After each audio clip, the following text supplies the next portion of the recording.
Welcome to where we sort out the who and what and the right and wrong of police interactions. This episode covers investigatory detainment, unreliable witnesses, and officer conduct, and is brought to us by Green Valley News Channel. Be sure to check out the description below and give them the credit they deserve. At approximately 6:30 a.m. on August 6, 2019, 22-year-old Freedom Fendler stopped at a Walmart in Sahuarita, Arizona, while on his way to work at a nearby car dealership. Mr. Fendler parked his bike near the entrance and went into the store without removing any of his riding gear, including his helmet. It should also be noted that Mr. Fendler was listening to music through Bluetooth headphones inside his helmet. Shortly after entering the store, Mr. Fendler was briefly approached by one of the managers, but Mr. Fendler failed to acknowledge their presence and continued walking.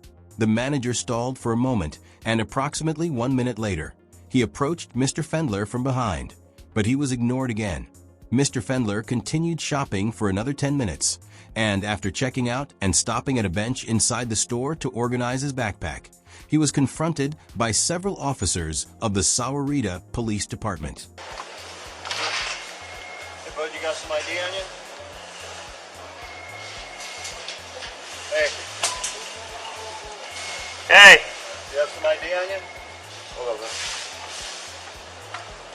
What's up? You have some ID on you? Sure. No problem? Yeah, management's been asking you to take your helmet off while you're walking around in the store and you're just ignoring them. What are you talking about, man? You think I'm talking just to Dude, do me a favor, take your helmet off. You're not going to speak with us with your helmet on. Okay. Off. You're not going to speak with us with your helmet on. At this point, the officers have initiated an investigatory detainment. Mr. Fendler surrenders his identification without question or protest. The legality of wearing a helmet inside Walmart is irrelevant. The real issue at hand is whether the officers have reasonable suspicion to believe that Mr. Fendler is trespassing. Given that the manager who called stated that they had asked Mr. Fendler to leave several times, it is likely that the officers would be within their authority to detain and investigate him. As with many states, citizens in Arizona are required to state their name if a police officer suspects them of committing a crime under Arizona Revised Statute Section 13 to 2412, and Mr. Fendler would have been required to state his name if he had not peacefully surrendered his ID. It is important to note that Mr. Fendler is detained because this is when his Fourth Amendment protections come into play.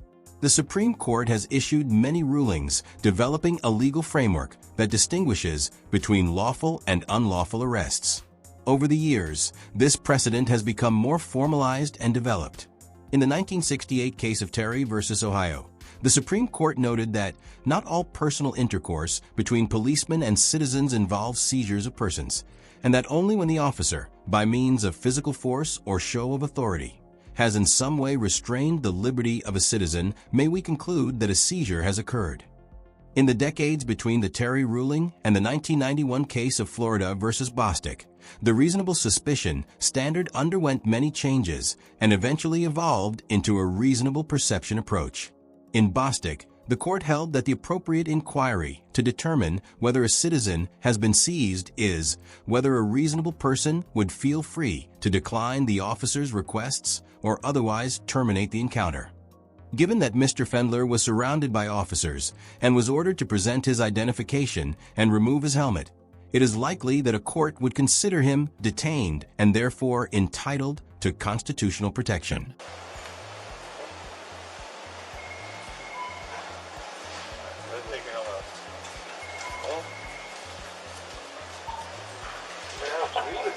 Sorry?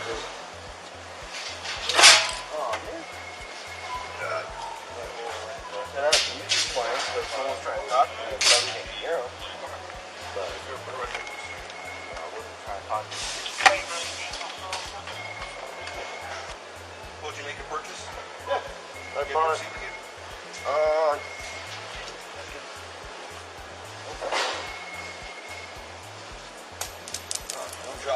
Dropping everything, man. Yeah. On my little break. Say said that he had music playing in his helmet. I walked right up to him, just like I'm talking to you right now. Stood right there. Okay. No, updated with MVD? Yes, it is. I live in a motto. Okay. So did you see the manager basically walk up right to your face and ask you to take off your helmet? How'd you not see that? I saw him talking, but he's got a headset on. I'm standing right next to you. Right next to you. I came up and I said, sir, I thought you were going this way. I didn't hear you. I said, stop. I followed you halfway throughout the store. I have discussed the efficacy of eyewitness testimony in a previous episode, which I will link in the info card above, so I won't spend too much time on it in this episode. However, it should be noted that witnesses can be extremely unreliable, and the manager's recollection of events is a testament to that. First, the manager claims that he walked right up to Mr. Fendler and implies that Mr. Fendler intentionally ignored him. As you can see from the surveillance footage, the manager makes a subtle gesture at Mr. Fendler but remains outside of his field of view for the majority of the encounter. It is easy to see how Mr. Fendler may have been unaware that the manager was trying to speak to him, considering that he was wearing headphones and his view was restricted by the helmet. Next, the manager claims that he followed Mr. Fendler halfway through the store, telling him to stop. But once again, the camera shows that this statement is inaccurate. Although the manager did follow Mr. Fendler across the store, he approached Mr. Fendler from behind the second time and gave up after being ignored again. The manager implied that there was no way Mr. Fendler could have missed him, even with the headphones on. But the camera footage shows that it is entirely possible Mr. Fendler was unaware of the manager's presence. Without questioning any other witnesses, reviewing any security footage, or getting Mr. Fendler's side of the story, the officers began their questioning by assuming the manager was being truthful. The officers also allowed the manager to interrogate Mr. Fendler in the midst of their investigation, which only added to the escalation of the interaction.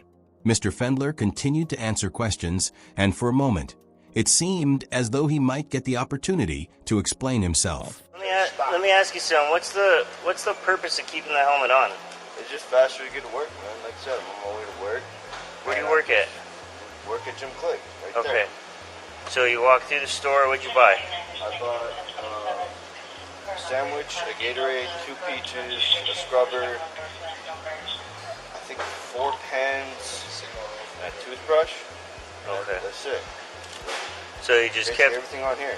That's it. I couldn't So find a you basket. keep the helmet on, you walk around, Yeah, I do that. grab at all this Safeway, stuff. I go to other Safeway, I go Fry's.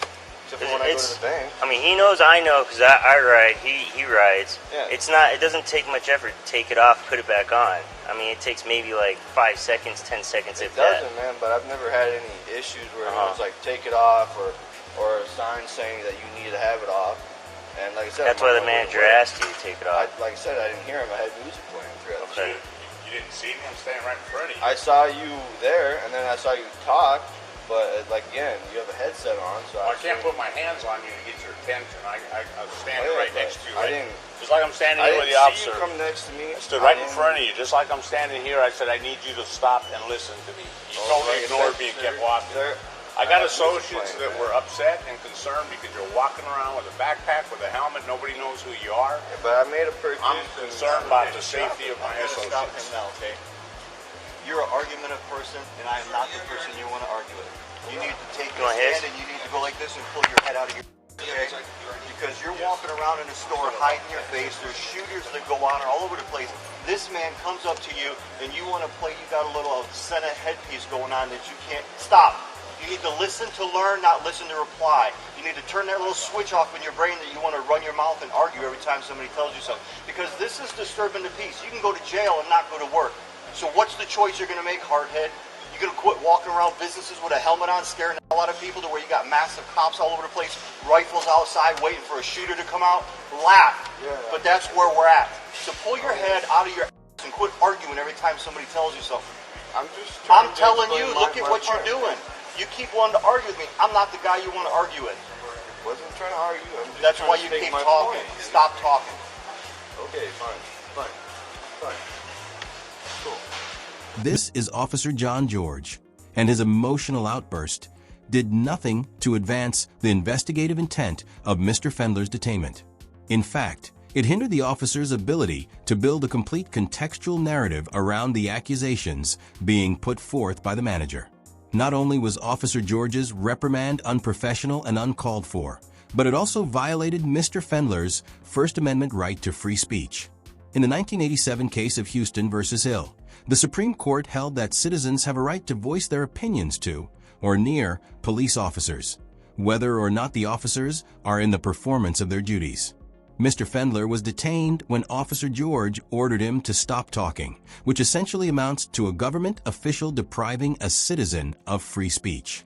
There are also implications of Fourth Amendment violations associated with Officer George's conduct. In the 1983 Supreme Court case of Florida v. Royer, the court recognized that the scope of the detention must be carefully tailored to its underlying justification, and that the investigative methods employed should be the least intrusive means reasonably available to verify or dispel the officer's suspicion in a short period of time. Officer George's behavior served no investigative interest, and Mr. Fendler was forced to listen to and obey the officer because he was being detained. Although unlikely, it is possible that a court could find Officer George violated Mr. Fendler's Fourth Amendment rights by extending the length of the stop in order to lecture him and force him to remain silent. Many episodes of ATA have featured interactions in which officers extend the duration of a detention to lecture a suspect. Although the Supreme Court has not directly ruled on the constitutionality of this conduct, prior cases indicate that it could arguably be viewed as a Fourth Amendment violation. Whether or not it rose to the level of a rights violation, Officer George's tantrum was completely unprofessional and unnecessary. Once Officer George calms down, the manager and the officers continue questioning Mr. Fendler, but he decides to remain silent. Do you have his info? I was going to see if you want him trespassed. Yeah, I do want him trespassed. I don't want that. Okay, so officially being trespassed from the store, don't come back to Walmart. Come back to Walmart, manager, anyone sees you, you get arrested for that. And we don't have a picture of him taken with a helmet. Well, you know when he walks out, it'll be on the camera when he walks out. What's your telephone number? Do I have to provide that, sir? Yes, you do. Alright.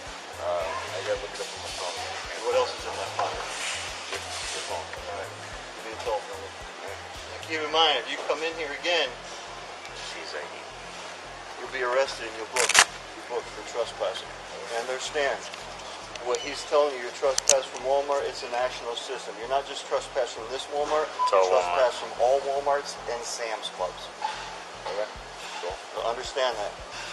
If something happens and you get pulled over or stopped in one of them other ones for wearing your helmet for stupid stunts like that, you'll find yourself sitting in county. It didn't have to be like that. But how many other people you see going to business walking around with a motorcycle helmet on? Especially with the shootings in Daytona and freaking El Paso just happening. Your goal is people are going to be on edge, they're going to be scared, they're going to be worried, okay? You got someone that walks in wearing a motorcycle helmet and has a backpack with military camouflage, they're going to think otherwise. They're not going to think it's just some law biases. See how that looks? It's like common, it's kind of like common sense. I mean, like I said, he rides, I ride. I always take my helmet off. I mean, does it really save you that much time? Today it didn't. Are you on medication? How old are you? Mental health issues or anything? How old are you? Tell me how old you are. Tell me how old you are. Okay, you're acting like a little child. How many times did you ask him to leave? At least 5, 6 times. Just like he's ignoring you. I walk half the store with him, following him right to the side to ask him. I told him many times that officers were coming out, and he just kept walking. You'll see. I'm thinking about it, especially with the way he's acting. He asked him 5, 6 times to leave, following him out the store. I would say so. I'd say we lift the threshold. Why not? So, especially the current behavior.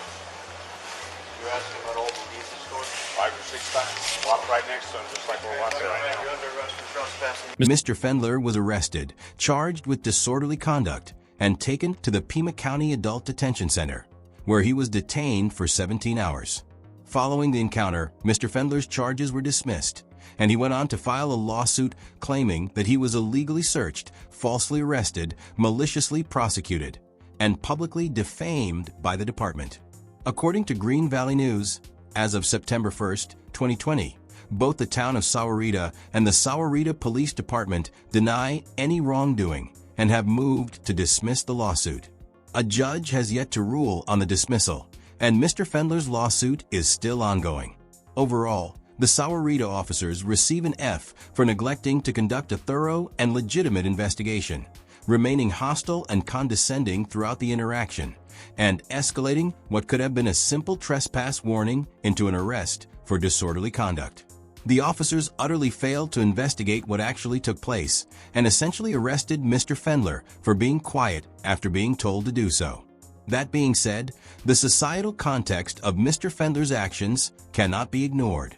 Although the Walmart managers may have overreacted, their fears were somewhat understandable. This interaction took place just days after the El Paso Walmart shooting, which claimed the lives of 23 individuals and injured 23 more. While that context explains their unease, it does not excuse the managers' misrepresentations or the conduct of the officers. Condescending lectures are not part of the mission of a police stop, and there is a legitimate argument to be made that officers who extend the length of stops to scold or converse with suspects are violating their Fourth Amendment rights. At the end of the day, this entire incident was the result of a miscommunication. No one's livelihood was threatened by Mr. Fendler's actions. Instead of acting as neutral arbitrators on behalf of the public, the Sahuarita officers chose to exaggerate the gravity of wearing a helmet inside a store and effectuate a baseless arrest. Nothing the officers did made their community safer, and the fact that the charges were dropped demonstrates that their actions were unfounded. Mr. Fendler receives a B+. Although he could have exercised his right to remain silent more tactfully, he remained calm and compliant throughout the interaction, made a legitimate attempt to establish a productive dialogue, and followed up with the proper legal action.